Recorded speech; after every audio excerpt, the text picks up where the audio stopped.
ASMR, FTB here, back with another Magic the Gathering pack opening video. And today we're going to be opening 3 Bloomburrow packs, collector's booster packs. So hopefully we'll get some interesting cards.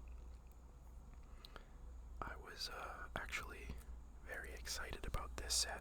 Unfortunately, my interest in Magic the Gathering has waned somewhat in the past couple months, but this set particularly looked very cool to me because I like the aesthetic. All of the characters being animals reminded me a lot of books that I read when I was a kid called Redwall. And all of the characters in those books are, animals like mice and rabbits and things like that. And I loved those books when I was a kid. I read as many of them as I could get my hands on. I know that there's tons of books, but I remember Redwall, obviously, and then there's Martin the Warrior, which might be a prequel. And then there was Pearls of Lutra, I want to say, which was about an otter, which is kind of funny. Or maybe it was an otter, or maybe it was some other I think it was an otter. And it's kind of funny because it's Pearls of Lutra, and it's about an otter. And in Magic the Gathering, there's Lutri, who's an otter. He was one of the companions from what set was that? Ikoria. Was Ikoria the one with the companions? I can't remember. It must have been. So yeah, reminded me of Redwall. And I love Redwall. Wait, I'm trying to think of the other names. It was Redwall, Martin the Warrior, Pearls of Lutra. There were so many, and I read a lot of them. But it was so long ago. That was middle school. That was before even high school. So I can't remember all of the titles, but I loved those books. I loved that series. So yeah, when I saw this, it was very evocative, or it reminded me a lot of Redwall and my of my childhood. So when I saw it, I immediately kind of identified with it in that way. And so yeah, I was very excited to kind of see the cards and see the set and try to relive and recapture a little bit of that nostalgia. So yeah, that's kind of why I don't think any of these cards, or I don't think any cards from this set, are going to be particularly impactful in any of the formats that I play. Maybe Commander, but I don't play Commander all that much anymore. But Modern, or obviously Standard, it would be impactful. But Modern and anything else, I don't think any sets or anything that I play will really have. I'm not looking. I guess what I'm trying to say is I'm not looking for any cards to necessarily add to decks. I'm just looking for cards for cards' sake, which is interesting. That's not something I typically do when I play Magic. I'm usually looking for cards to add to decks. Here I'm just looking for cool cards. I'm kind of going in a little bit blind. I just kind of want to see what I get and see if I like it.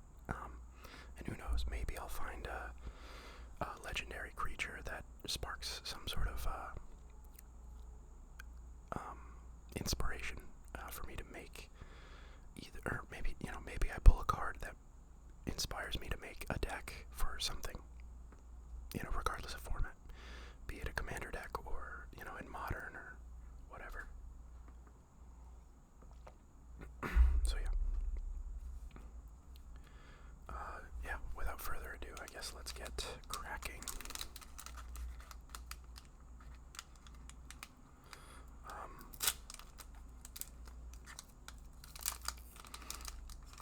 Also, I think the name Bloomburrow is just kind of cool. I don't know.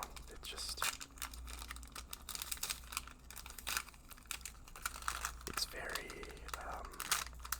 it just seems very appropriate for the setting, when something it's just the right name. It just seems very much like the right name. Okay, so first we have a token. It's just an 0/4 wall defender. Wow, that's actually interesting. So this is a really good card for Commander. Baleful Strix is a blue and a black. It's a artifact creature bird that's a 1/1. It has flying and death touch. When it enters the battlefield, draw a card. This looks like an interesting alt art version of or maybe just extended or full art, whatever. I don't know. But yeah, that's interesting. Unfortunately, kind of an old card. Not old, but it's a card that's been around for a while. I was hoping for new cards. Now we have Coiling Rebirth. 5 mana, 3 and 2 black. Gift a card. Return target creature card from your graveyard to the battlefield. Then if the gift was promised and that creature isn't legendary, create a token that's a copy of that creature, except it's a 1/1. Starfall. Invocation. 5 mana, 3 and 2 white. Sorcery, gift a card to destroy all creatures. If the gift was promised, return a creature card put into your graveyard this way from the battlefield under your control. Pollywog Prodigy. 1 and a blue frog wizard with evolve. It's a 1/3. Whenever an opponent casts a non-creature spell with mana value less than Pollywog Prodigy's power, draw a card. Salvation Swan. 3 and a white. Bird cleric with flash and flying. When it or another bird you control enters, exile up to 1 target creature you control without flying. Return to the battlefield under its control with a flying counter on it at the beginning of the next end step. It's a 3/3. And we got a forest. Then we have Starseer Mentor. I think we're getting into the uncommons now. It's a very unfortunate first pack. I was hoping for newer creatures. Is what it is. Starseer Mentor. 5 mana, 3 a white and a black. Bat Warlock. It's a 3/5 with flying and vigilance. At the beginning of your end step, if you gained or lost life this turn, target opponent loses 3 life unless they sacrifice a non-land permanent or discard a card. Then we have Bone Cache Overseer. 1 black mana, Squirrel Warlock. It's a 1/1. Tap it, pay 1 life, draw a card, activate if there are only 3 or more cards left. Activate only if 3 or more cards left your graveyard this turn, or if you've sacrificed a food this turn. Lilypad Village. It's a land. Tap it for colorless mana, or tap it for blue mana. Spend this mana only to cast a creature spell. Tap it, pay 1 blue and tap it. Surveil 2. Activate only if a bird, frog, otter, or rat enter the battlefield under your control this turn. Flowerfoot Swordmaster. 1 white mana, mouse soldier with offspring 2. You may pay an additional 2 mana as you cast this spell. If you do, when it enters, create a 1/1 copy, a token copy of it. So you can pay 3 and get 2 1/2s. Interesting. It's a 1/2. Whenever this creature becomes the target of a spell or ability you control for the first time, each turn it gets +1/+0 until end of turn. Sunshower Druid. 1 green mana frog druid. When it enters, put a +1/+1 counter on target creature and you gain 1 life. Alright, Starlit Soothsayer. 3 mana, 2 and a black. Bat Cleric. 2/2 flying. At the beginning of your end step, if you gained or lost life this turn, surveil 1. Thought Shucker. 1 and a blue. Rat Rogue with Threshold. 1 and a blue. Put a +1/+1 counter on Thought Shucker and draw a card. Activate only if 7 or more cards are in your graveyard and only once. Nettle Guard. 1 and a white mouse soldier. 3/1 with Valiant. Whenever it becomes the target or spell ability you control for the first time each turn, it gets +0/+2 until end of turn.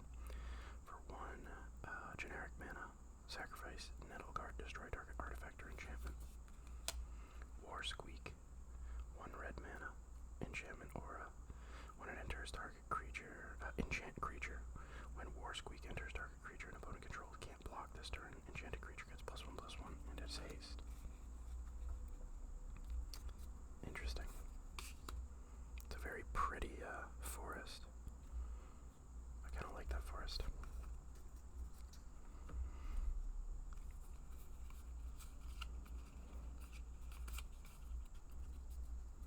It's a very cool Baleful Strix, though. It's unfortunate. I was hoping for some new creatures, but you can't be lucky every time. You can't always get what you want. But I do have 2 more packs, so fingers crossed. But it's not the end of the world if we don't get anything. Ooh, that's really cool. It's a fish token, 1/1 token fish creature. Oh, there we go. So we have a legendary Weasel Mercenary creature. It's a 3/3 with Menace. It's 3 mana, 1 a black and a red. When the infamous Cruel Claw deals combat damage to a player, exile cards from the top of your library until you exile a non-land card. You may cast that card by discarding a card rather than paying its mana cost. That's really cool. Storm Splitter, 4 mana, 3 and a red, Otter Wizard, 1/4 with haste. Whenever you cast an instant or sorcery spell, create a token that's a copy of Storm Splitter. Exile that token at the beginning of the next end step. That's interesting. Whenever you cast instant or sorcery, create a token that's a copy of that card. So if you can find a way to go infinite, you can make infinite hasty 1/4s.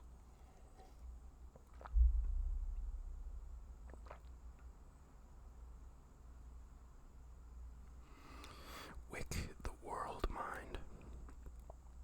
4 mana, 3 and a black. It's a rat warlock. Whenever Wick or another rat you control enters, create a 1/1 black snail creature token. If you don't control a snail, otherwise put a +1/+1 counter on a snail you control. He's a 2/4. For 3 mana, a blue, a black, and a red, sacrifice a snail. Wick deals damage equal to the sacrificed creature's power to each opponent. Then draw cards equal to the sacrificed creature's power. Or sacrificed creature's power. And he's a legendary creature as well. And we have another legendary creature, Bellow, Bard of the Brambles, 3 mana, 1 a red and a green. He's a 3/3 raccoon bard. During your turn, each non-equipment artifact and non-aura enchantment you control with mana value 4 or greater is a 4/4 elemental creature, in addition to its other types, and has indestructible haste. And whenever this creature deals combat damage to a player, draw a card. Now that's pretty cool.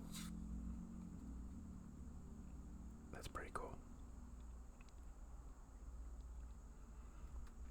That could be something I could build. I like that a lot. Then we have Sunspine Lynx, 4 mana, 2 and 2 red, elemental cat, 5/4. Players can't gain life. Damage can't be prevented. When it enters, it deals damage to each player equal to the number of non-basic lands that player controls. We have a very pretty plains. Curious Forager, 3 mana, 2 and a green, Squirrel Druid, 3/2. When it enters, you may forage. When you do, return target permanent card from your graveyard to your hand. To forage, exile 3 cards from your graveyard or sacrifice a food. Blacksmith's Talent, 1 red mana. When Blacksmith's Talent enters, create a colorless equipment artifact token named Sword with equipped creature gets +1/+1 and equip cost of 2. Level 2. Oh, it's an enchantment. It's a class enchantment. Level 2. At the beginning, you have to pay 3 mana for level 2, 2 and a red. At the beginning of combat, on your turn, attach target equipment you control to up to 1 target creature you control. And then pay 4 mana, 3 and a red. During your turn, equipped creature you control. Equipped creatures you control have double strike and haste. Huh. That could potentially be good for Bellow. Feather of Flight, 1 and a white enchantment aura with flash. Enchant creature. When it enters, draw a card. Enchant creature gets +1/+0 and has flying. That could actually go into what my what's that deck? God, it's the mono white.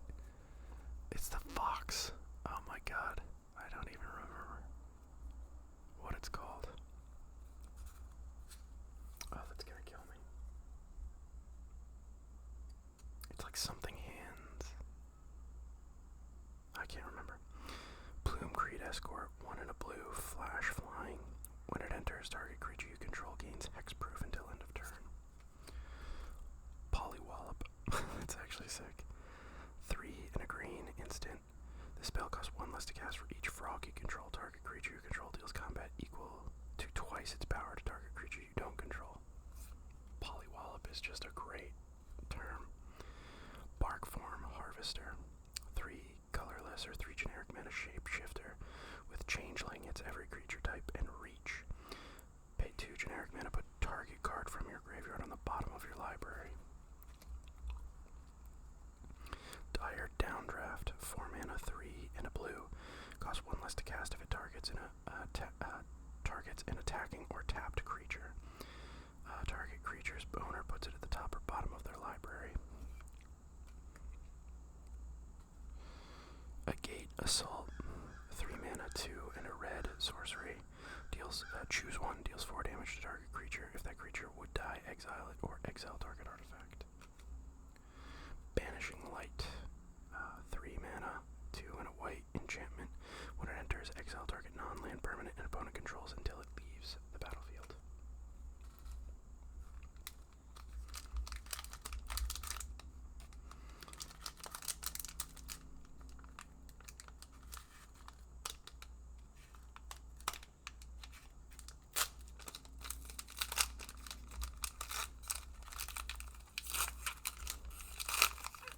Light Pause, that's it, Light Pause. The white deck is Light Pause, that's what it was. Okay, so next we have a 1/1 rat token creature. Gets +1/+1 for each rat you control. Valley Flamecaller, 3 mana, 2 and a red. It's a lizard warlock. I was about to say a wizard larlock. A lizard warlock. It's a 3/3. If a lizard, mouse, otter, or raccoon you control would deal damage to a permanent or player, deals that much +1 instead. It's actually pretty cool. Oh wow, we got Birds of Paradise. 1 green mana, 0/1 flying, add 1 mana of any color. Emberheart Challenger, 1 and a red. Mouse warrior with haste and prowess. It's a 2/2 with Valiant. Whenever it becomes the target of a spell or ability you control for the first time each turn, exile the top card of your library. Until the end of next turn, you may play that card. Insatiable Frugivore. 3. It's 4 mana total, 3 and a black. Rat Berserker, 2/4. When it enters, create a food token. Then you may exile 3 cards from your graveyard. If you do, repeat this process. For 4 and a black, and sacrificing X food, creatures you control get +X/+O and gain menace until end of turn. Fecund, green shell. 5 mana, 3 and 2 green. It's an elemental turtle that's a 4/6 with reach. As long as you control 10 or more lands, creatures you control get +2/+2. Whenever whenever it enters, or another creature you control with toughness greater than its power enters, look at the top card of your library. If it's a land card, you may put it in the battlefield tapped, otherwise put it into your hand. We have a very cool mountain. Then we have Playful Shove. 1 and a red. Playful Shove deals 1 damage to any target. Draw a card.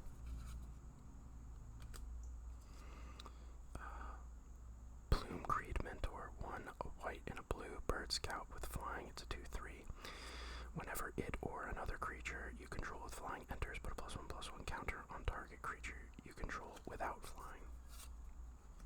Splash Portal. 1 blue mana sorcery. Exile target creature you control, then return it to the battlefield under its owner's control. If that creature is a bird, frog, otter, or rat, draw a card.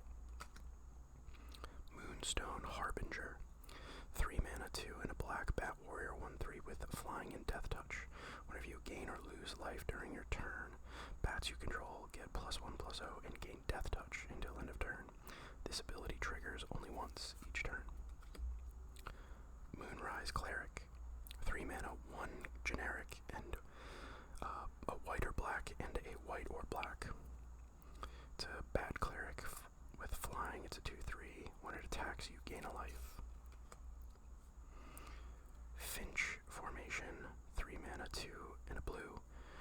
bird scout with offspring 3 with flying.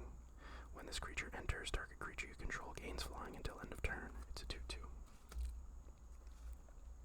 Take out the trash. 1 in a red instant. Take out the trash, deals 3 damage to target creature or planeswalker. If you control a raccoon, you may discard a card. If you do, draw a card. Bravekin Duo. 1 white mana, rabbit mouse. Creature, it's a 1/1. Pay 1 and tap it. Target creature gets +1/+1 until end of turn. Activate only as a sorcery. Saver. 1 in a black. Instant. Target creature gets -2/-2 until end of turn. Create a food token. Okay. So, we actually got one creature that I think is really cool.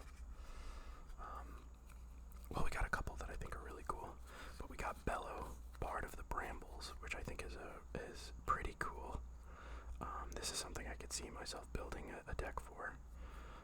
And we got some things that, like Birds of Paradise is probably a fine fit. Some early ramp Blacksmith's Talent, potentially. I don't know if it's good enough to actually make the final 99. But yeah, this guy seems interesting for Commander, especially if you're building something that has kind of a power lower than toughness theme. Emberheart Challenger, Storm Splitter seems like it has some interesting synergies. I could include this in some sort of, Lutri isn't legal in, whatchamacallit, but yeah. The infamous Cruel Claw seems kind of interesting. I just don't know that, like, exiling cards from the top of my library and, playing them is necessarily my shtick, my thing. But a cool card. Emberheart Challenger seems interesting. Haste and Prowess. A 2-mana 2/2 with Haste and Prowess is actually, like, not that bad, to be honest.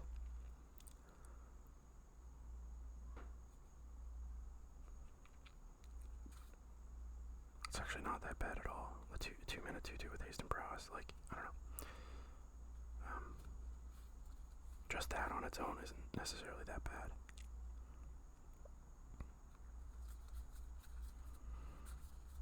Like, I could see Emberheart Challenger being a really good card in like a standard red deck wins type deck. The rest of these are kind of interesting, but nothing really stands out to me. Wick the World Mine seems interesting. Wick the World, kind of like, dealing damage to all of your opponents equal to the, what's that called? Flinging snail at my opponents seems pretty interesting. Coiling Rebirth seems like something that would fit into a Wick deck. Starfall Invocation is an interesting board wipe with the availability to try to get something back. So yeah, I'm not upset at all. I'm also very happy that Bellow is not foil, because I hate foils. So why did you buy a collector's booster? Well, I mainly buy these, honestly, for videos. I don't really buy these to build all that much, although this I might end up building because I kind of wanted to make it a deck from the Bloomburrow cards, and I really like, cause just the vibes, so we'll see if I can build something, but yeah, that's about it. Happy with those pulls. I think Bellow could be an interesting build, and red-green is something I haven't really built into yet, so,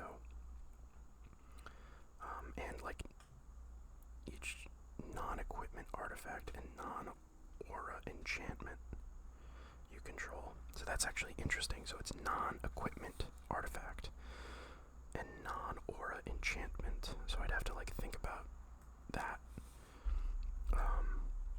I'm sure I can probably just go to EDH Rec and get an idea of specific kinds of equipment. Non-equipment artifact. Actually, that does kind of change my thoughts on this. Because non-equipment artifact, that would be like the One Rings and stuff like that. Like, equipment artifacts would be really cool with this. And aura enchantments, I guess, don't really matter. Like, non-aura enchantments, just regular enchantments, that's cool. But I was really, I was thinking about just regular equipment artifacts. That could be really cool with this guy. But I guess it's still buildable. I mean, the thing I was thinking of was, what's that card? It would still be good. Embercleave. Anytime I think of red, I think of Embercleave, but you can still potentially play it, right? Like, because if you have a bunch of 4/4 elemental creatures and you attack with them, you know, they have indestructible and haste. You give one of them Embercleave. That seems pretty good. Maybe not for commander, but regardless, yeah. So I am very happy. Yeah, and glad to be recording again. It's been a while.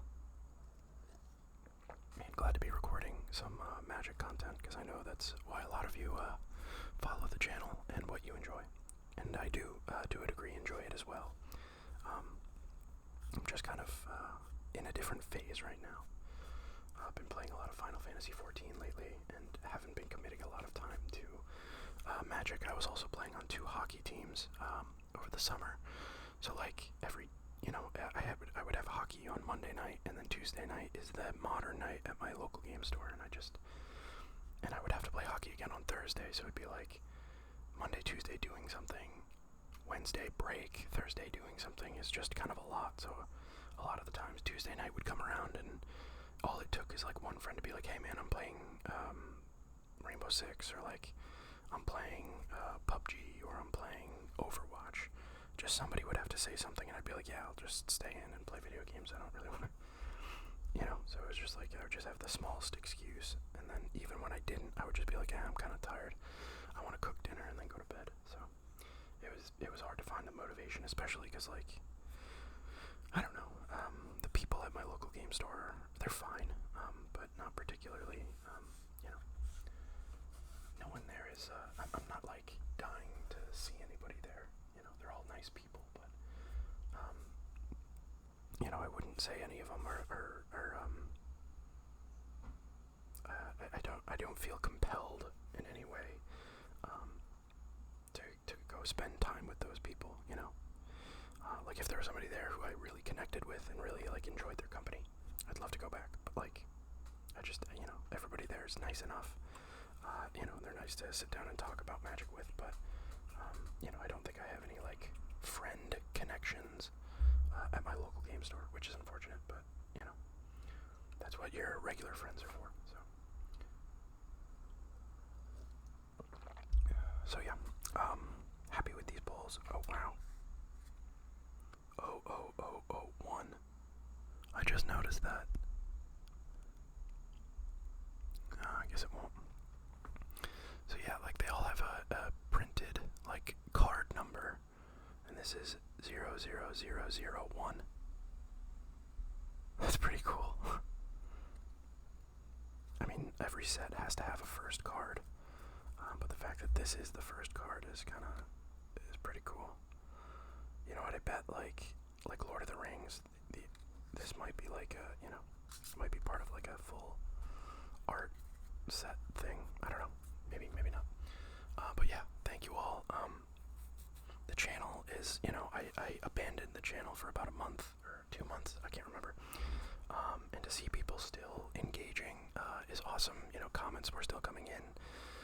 And I'm so grateful to all of you who watch and enjoy. You know, there is more to come. I have discussed in almost every video why I took a month break. You know, it's summertime. I'm busy.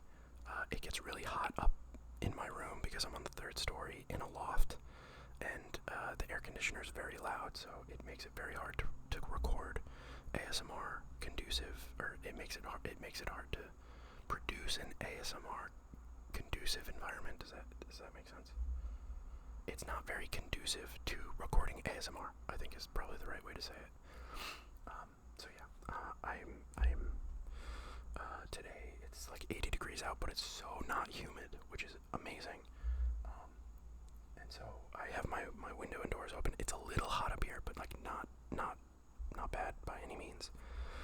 So I was like, hey, it would be a great day to, and it's Sunday. I didn't have much planned, so I just went over to the game store. I bought 3 collector packs, and I thought, hey, I'd open them on in a video for you guys.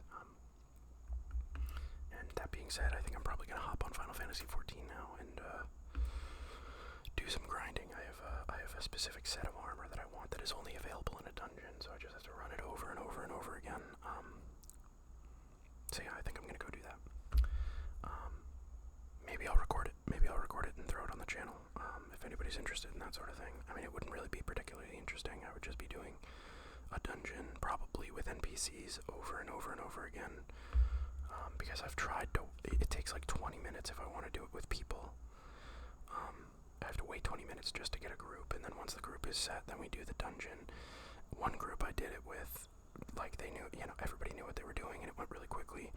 Another group I did it with, they had no idea what they were doing, and it took like a long time. So it's like you wait 20 minutes and it takes 30 minutes. It's like it takes an hour to run a dungeon one time. I probably could have done it twice with NPCs, so probably now that I think about it, it makes sense to just keep running it with NPCs rather than waiting. So yeah, I think that's what I'm gonna do.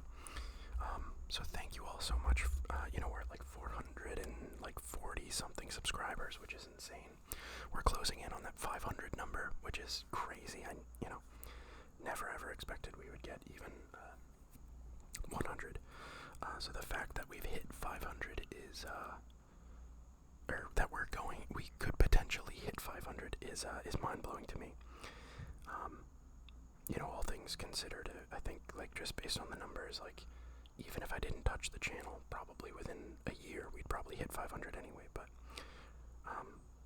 just from, latent people subscribing and other people not unsubscribing, but, it doesn't really matter. The only thing that matters is if there's a number there, period. As long as somebody is watching, I'll keep making content. So that number could be 1 or that number could be 1,000. It doesn't matter to me, really. Well, it does matter that it's between 1, that it's above 0. if subscriber count ever goes to 0, I probably would at that point call it quits. But even if some of you, even if some of those numbers are bots, even if it's just one bot, subscribe to the channel. It is what it is. I'll still upload, but I'm very thankful for all of you taking time to watch and enjoy. Hopefully this helps bring you some peace, whether you're trying to sleep or just have some background noise while you do something and want to listen to something you're interested in, like magic or gaming or whatever it is. I hope that this helps bring you a little respite for, however long this video ends up being, 33 minutes.